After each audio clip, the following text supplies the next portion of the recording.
What is up guys, Stark here. I am back, and in today's video I am doing a new character spotlight, and this one is going to be for Sherlock Holmes. So Sherlock Holmes is a 5-star ruler who is going to appear in the 2nd anniversary banners, and there are a whole lot of them, so you can definitely pick and choose which ones you want if you do want Sherlock Holmes.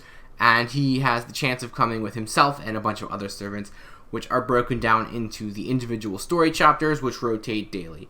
So you definitely have some pretty good servants you could pull from there, or you could just go ahead and pull on the regular banners and get Sherlock Holmes by himself. But yeah, as I said, he is a ruler, and that means he is only the 5th ruler in the game for the global version, so it is a pretty rare class, and a lot of people, myself included, are very desperate for rulers. So him coming around, especially for the anniversary, was a really good thing, and that's pretty much the main reason why I pulled for him, because I really do need a ruler.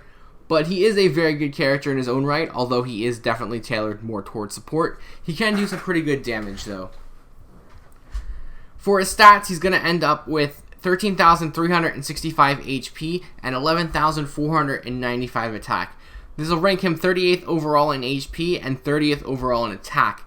So he's got some pretty good stats overall. I mean, obviously he's a 5-star character, but even then he does have, some of the higher level stats in the game. If you do decide to max him out, he will end up with 14,642 HP and 12,583 attack.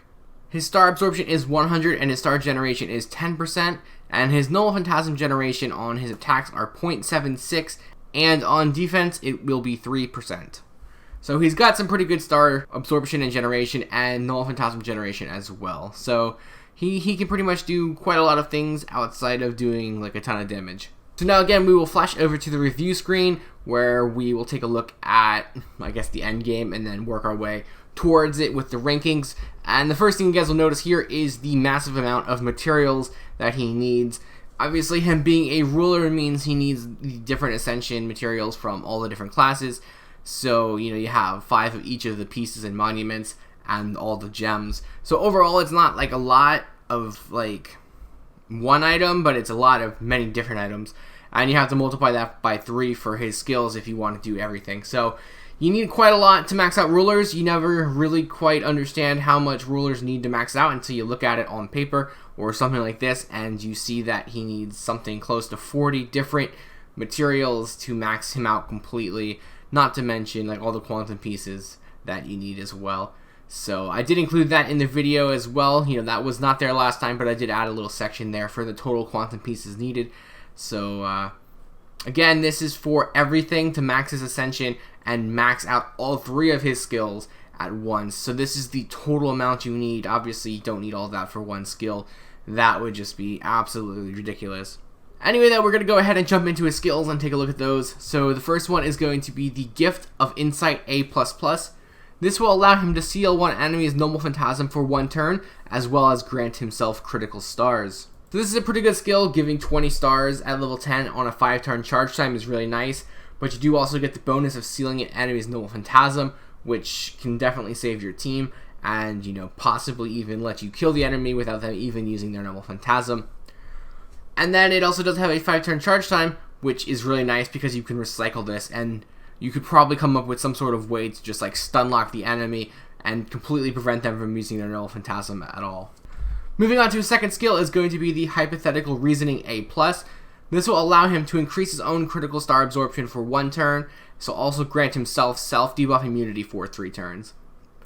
So you guys have probably picked up on a trend here that Sherlock Holmes is going to be very selfish in his skills, and that makes it a little weird considering I said he's a support character, but the fact that he's a support character really comes from his noble phantasm, so we'll get to that in a little bit. But for now, his skills are pretty much going to focus on himself, which isn't necessarily a bad thing because it does give him some viability as a damage dealer, just not that much.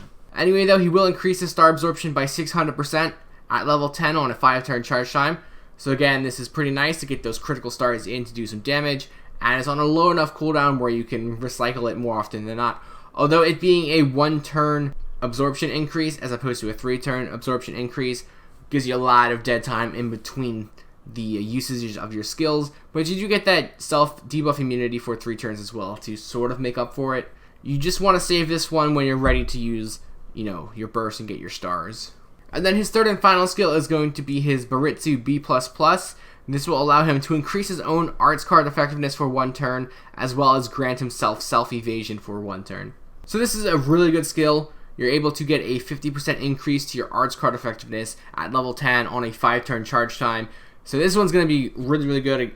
Tons of damage, and being able to increase your arts card effectiveness is going to go a long way in being able to help you increase your Noble Phantasm, which is pretty much his main selling point. So you want to use his Noble Phantasm as much as possible. And then you do also get a little bit of evasion there as well, so you get some sort of survivability. You definitely want to max this one out first. If I had to recommend a skill to do first, you definitely want to do this one first. He does have one passive, and that's going to be the Territory Creation EX, which will increase his arts card effectiveness by 12%. So now we're going to pop back over here to our review screen, and for skills, I'm going to give him 4 stars for that. As a support character, he has very selfish skills, so that kind of drops him a few points, just because he doesn't really have any skills for support. The Noble Phantasm is not tied to this category, that's why I'm not including it, but he does have very good skills if you just look at it as a solo character, so he's got some good skills there. He can do some pretty good damage, so 4 stars. As for his damage though, I'm only going to give him 3 stars. He doesn't really have anything to boost his attack outside of his Baritsu, which is only for 1 turn, so he really has no sort of sustainability, and he is a ruler, so he doesn't have really any class advantages. I mean, I know he does, but you're not really going to be fighting against moon cancers that often, if ever, really. Maybe like 1 or 2 quests. So it's not like you could just pluck him in and get that class advantage bonus. So he does lose a few points there, but overall though, he's still going to be pretty solid as far as damage goes, so 3 stars. So now we're going to go ahead and take a look at his command cards and Noble Phantasm, so we can grade his critical and Noble Phantasm ability. The reason why I didn't include this before his damage is because his Noble Phantasm doesn't do any damage, so I had no reason to talk about it before I gave the damage a star ranking. Anyway though, graphics on the screen, so he has 2 quick, 2 arts, 1 buster, and he's got very good hit counts. He's got 3 on his quick and arts, and 4 on his buster, with 5 on his extra attack. So combo that with his critical generation and his Noble Phantasm generation, and he's going to be able to get pretty good Noble Phantasm generation, so his gauge will be filled really fast, and he can produce a pretty decent amount of stars as well. As for his Noble Phantasm,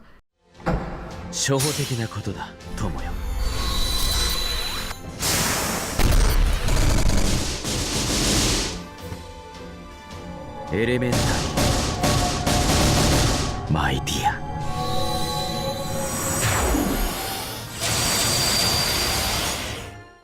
It is going to have a chance to decrease the defense of all enemies for 3 turns, as well as apply ignore invincibility for all of your allies for 3 turns, and ignore defense for all of your allies for 3 turns, as well as increase the critical strength of all of your allies for 3 turns on the overcharge.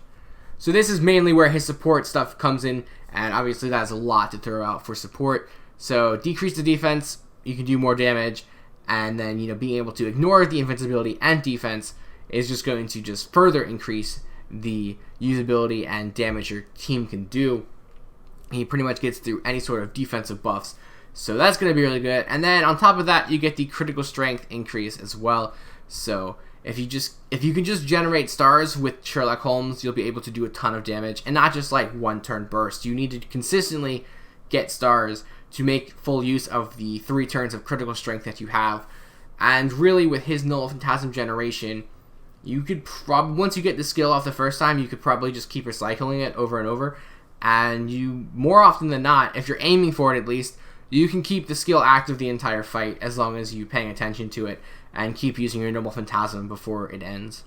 So now we're going to jump back in and award his critical ability 3.5 stars. He does have decent generation, and he does have Noble Phantasm that increases your critical strength, so that's really good. But overall, if you look at the 3 different categories of critical ability, I guess, generation, absorption, and damage, he doesn't really excel at anything. He does have little bits, pieces here and there, but altogether, he doesn't have a whole lot, so I'm only going to give him 3.5 stars for his critical ability. For his Noble Phantasm, though, I am going to give him 5 stars. He's got a very, very good support Noble Phantasm, which gives you a ton of good buffs. But in addition to that, his Noble Phantasm generation is very good, and it's not going to be very difficult for you to get. His Noble Phantasm gauge filled really quickly. So when you put 2 and 2 together, he's got a great Noble Phantasm that needs to be used very often in order for it to be good, and he does have the ability to get that Noble Phantasm increased on his own. So yeah, that's the formula you want. That's going to be what you need to do, and he can do it very well. So 5 stars. For his survivability, he's only going to get 3.5 stars. He is a ruler, so he does have that natural class advantage for defense, so that means he'll be really hard to kill. And he does have the evasion, but outside of that, he doesn't really have anything in order to help keep himself alive.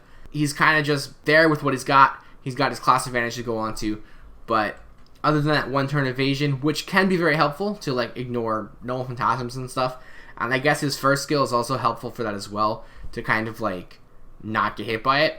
But overall, he doesn't have a whole lot, so 3.5 stars. For his versatility though, he is going to get 5 stars. He's very versatile. Because of his Noble Phantasm mainly, he's able to give him a ton of buffs, like I said, and he fits onto pretty much any team. So anything, you know, crit damage is always going to be very helpful. Being able to ignore defense or get through invincibility or evasion or anything like that is going to be very helpful. He's a ruler, so he's going to take less damage, so you can keep him alive longer. He's got a good balanced deck, so he can fit into any situation pretty much, and he will excel at it pretty well. So 5 stars. And that will give his overall ranking a 4 out of 5.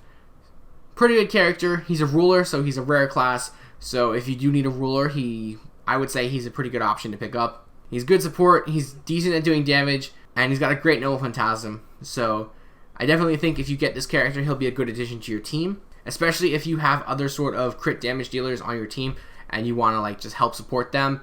He'll do a very good job at that. So that's going to wrap up this video, guys. I hope you enjoyed it.